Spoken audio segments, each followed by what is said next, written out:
अस्सलामुअलैकुम वरहमतुल्लाहि वबरकातुहू। मैं एहसास नायाब, आप देख रहे हैं बसीरत ऑनलाइन। नाज़रीन इकराम, कोरोना की दूसरी लहर ने जिस कदर मुल्क भर में कोहराम मचाया है, इससे हर इंसान दहशत ज़दा है। इंसानी अक्ल इस वबा की हकीकत समझने से कासिर है और कुदरत के आगे खुदाई दावा करने वाले, खुद को सुपर पावर कहलाने वाले बड़े से बड़े ममालिक भी बेबस लाचार है। ऐसे में खुदा के बाद अगर किसी का सहारा है, किसी पे थोड़ी बहुत भी उम्मीद की जा सकती है, तो वो है सिर्फ और सिर्फ डॉक्टर्स। लेकिन अफसोस, आज चंद हॉस्पिटल्स की लापरवाही ने लोगों से ये उम्मीद भी छीन ली है। हॉस्पिटल्स में हर दिन हो रही बेजा अमवात ने लोगों को इस कदर खौफ व हरास में मुब्तला कर रखा है कि आज एक बड़ी तादाद इलाज के नाम से कतरा रही है। एक तो कोविड मुतासिरा मरीजों के साथ हॉस्पिटल्स में हो रही लापरवाहियां, भेदभाव, ऑक्सीजन की कमी, वेंटिलेटर्स व दीगर बुनियादी सहूलियात का फकदान, ये सब कम ना था कि उस पे अद्वियात की कालाबाजारी की खबरें लगातार मौसूल हो रही हैं और बेशतर हॉस्पिटल्स मौत का कुआं बन चुके हैं। जहां दो पैरों पे जाने वाला अच्छा खासा इंसान चार कांधों पे लाया जा रहा है। ऐसे में एक आम इंसान को खौफजदा होना कोई जहालत नहीं है, बल्कि ये एक फितरी है। क्योंकि हाल ही में महाराष्ट्र के नासिक में डॉक्टर जाकिर हुसैन अस्पताल के बाहर ऑक्सीजन टैंकर से लीक होने की वजह से अस्पताल में ऑक्सीजन सप्लाई 30 मिनट के लिए मुअत्तल हो गई, जिसकी वजह से वेंटिलेटर पर रखे गए 22 मरीजों की दर्दनाक मौत हो गई और कई लोगों की हालत अभी भी संगीन बताई जा रही है। लोग अभी इस हादसे से उभरे भी नहीं थे, अभी उन मरीजों की चिताएं बुझी भी नहीं थी कि महाराष्ट्र ही में एक और दिल दहला देने वाला हादसा पेश आया है। अब इसको हादसा कहें या कुछ और, ये तो आने वाला वक्त ही बताएगा। फिलहाल दोनों वाकयात महाराष्ट्र ही के हैं, जहां महाराष्ट्र के मुंबई से मुल्हिक विरार के विजय वल्लभ अस्पताल में अचानक आग लगने की वजह से आईसीयू में एडमिट 13 कोविड मरीजों की बेरहम मौत हो गई। खबरों के मुताबिक हादसे के वक्त मरीजों व दीगर दीगर 2 नर्सों के अलावा कोई एहलकार मौजूद नहीं था, ना ही डॉक्टर्स, ना ही दीगर स्टाफ। ऐसे में ये सवाल पूछने वाजिब है कि आईसीयू के लिए 3 से 4 लाख का चार्ज वसूलने वाली हॉस्पिटल्स में इस कदर लापरवाही क्यों कर हो गई। डॉक्टर्स और दीगर स्टाफ एक साथ कहां गायब थे, जबकि ऐनी शाहिदीन के मुताबिक हॉस्पिटल में तकरीबन 90 मरीज एडमिट थे। इतने मरीजों की जिम्मेदारी महज 2 नर्सेस पे क्यों? कहा तो ये भी जा रहा है कि हॉस्पिटल में आग बुझाने के लिए भी किसी किस्म की सहूलत मुहैया नहीं थी, जिससे वक्त रहते आग पे काबू पाया जा सकता था। नर्सेस भी आईसीयू के बाहर तमाशबीन बनी रहीं और अफसोस, फायर ब्रिगेड के पहुंचने तक 13 बदनसीब अपनी जिंदगियों से हाथ धो बैठे। और इन दोनों वाकयात पे महाराष्ट्र सरकार की जानिब से हमेशा की तरह वही घिसा पिटा अखबारी बयान जारी किया गया। और ये हालात सिर्फ महाराष्ट्र के नहीं हैं, बल्कि मुल्क भर में कई जगहों से आ रही हैं।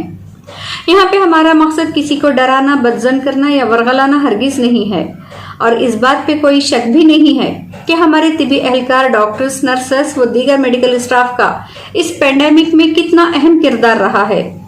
उनकी कुर्बानियां, उनका सब्र, बर्दाश्त, खिदमत खल्क का बेलोस जज्बा यकीनन काबिल सताइश है।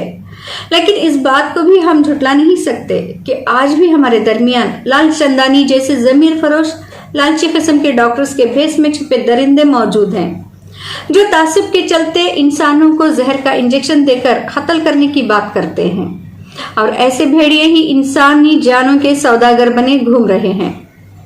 बहरहाल, यहाँ पे चंद ऐसी बातें जो गौर तलब हैं।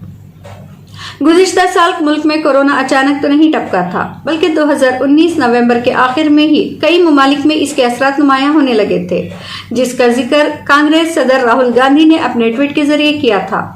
साथ ही मरकजी सरकार को इस वबा की हौलनाकी से आगाह किया गया था। बावजूद वजीर आजम मोदी के लिए हेलो ट्रम्प यानी नमस्ते ट्रम्प करना जरूरी था, जिसकी वजह से सारा मुल्क आज इन बदतरीन हालात से जूझ रहा है। यूं तो बीजेपी सरकार की जहालत की वजह से साल 2020 इसी महलिक वबा की नजर चढ़ गया है और इस दौरान हुकूमत से लेकर आम इंसान और हर शोबे से जुड़े लोग हर तरह के बहरान और मसाइल से बखूबी वाकिफ हो गए थे।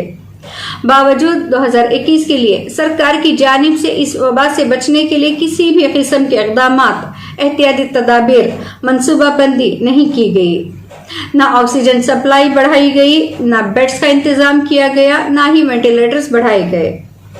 यकीन जाने आज जितनी भी अमवात हो रही हैं, इस वबा ने जो भी खौफनाक सूरत इख्तियार की हुई है, इसकी जिम्मेदार सिर्फ और सिर्फ हुक्मरान जमात है, यानी बीजेपी, और एक हद तक गोदी मीडिया और वो तिबी अमला इसमें बराबर का शरीक है, जिसके लिए आज डॉक्टरी पेशा व सहाफत महज तिजारत और दलाली बन चुका है। अफसोस के पूरे 1 साल का वक्त मिलने के बावजूद आज मुल्क जिस इमरजेंसी से गुजर रहा है, यहाँ किसी की भी जान महफूज नहीं रही। क्योंकि जब वबा आती है तो वो धर्म, मजहब, जात पात, अमीरी, गरीबी, नाम, रसूख नहीं देखती, बल्कि इसके लिए तो एक इंसानी जिस्म चाहिए होता है, भले वो किसी का भी क्यों ना हो, और वो किसी को भी अपना शिकार बना सकती है।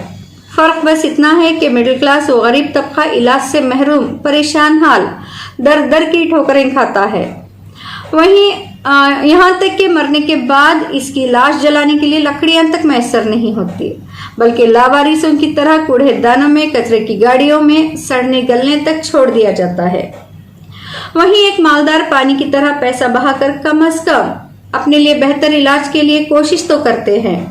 बाकी मौत हयात अल्लाह सुब्हान तआला के जिम्मे है। हम और आपके बस में एहतियात के सिवा कुछ भी नहीं।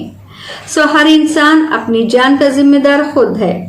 अपनी और अपनों की हिफाजत वो खुद करे, खासकर ऐसे मुल्क में जहां इंसानी जानों की अहमियत महज गिनती है।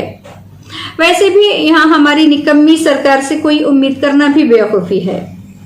जरा सोचे, जब ये सरकार 7 से 8 माह का तवील वक्फा मिलने के बावजूद कोविड मरीजों के लिए बेहतर सहूलियत फराहम नहीं कर सकी, वो आगे भी हमारे लिए कुछ नहीं करेगी। इनके लिए इंसानी जाने कीड़े मकोड़ों की तरह हैं, अखबारी चिस्कियों के साथ पढ़ी जाने वाली खबरें हैं। वैसे भी ये सरकार आपदा में अवसर तलाश करने वाली है। लाशों पे सियासत इनकी फितरत है, वरना सांसों के बदले ये वोट नहीं मांगते। आत्मनिर्भर होने की बात कहकर जनता की जेबें नहीं लूटी जाती, ना ही पीएम केयर फंड का पैसा अपनी इंतखाबी रैलियों में उड़ाया जाता। आज जहां जहां लाशों के अंबार पड़े हैं, वहां वहां बीजेपी सरकार अपनी सियासत चमकाने की कोशिश कर रही है। कहीं ऑक्सीजन सप्लाई रुकवा कर, तो कहीं वैक्सीन के दाम बढ़वाकर खुलेआम गुंडागर्दी की जा रही है, लूट मचाई गई है।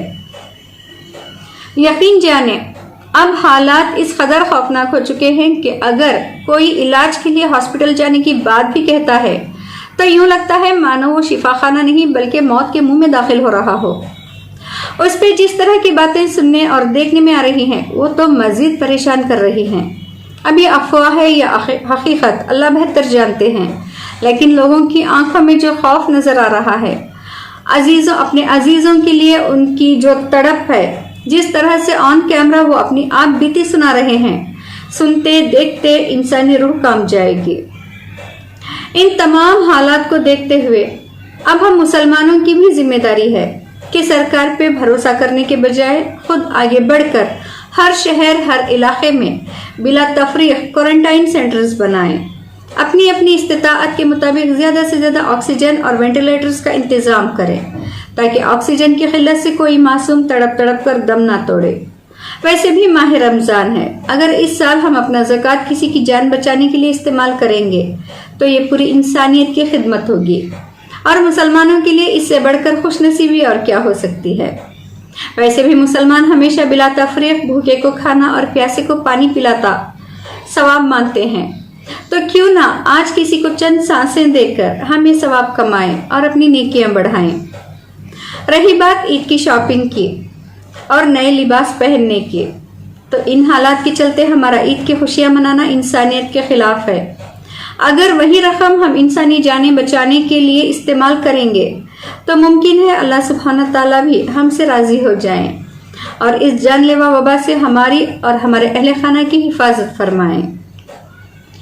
आखिर में याद रहे, सब कुछ जानते बूझते हालात को देखते हुए भी अगर हमने बेहिसी का मुजाहिरा किया तो अल्लाह ना करे वो वक्त दूर नहीं जब हमारा कोई अपना अजीज इन हालात का शिकार हो जाएगा और वो सब कुछ हमें झेलना पड़ेगा, جو آج ہمارے ہم وطن بھائی بہن جھیل رہے ہیں.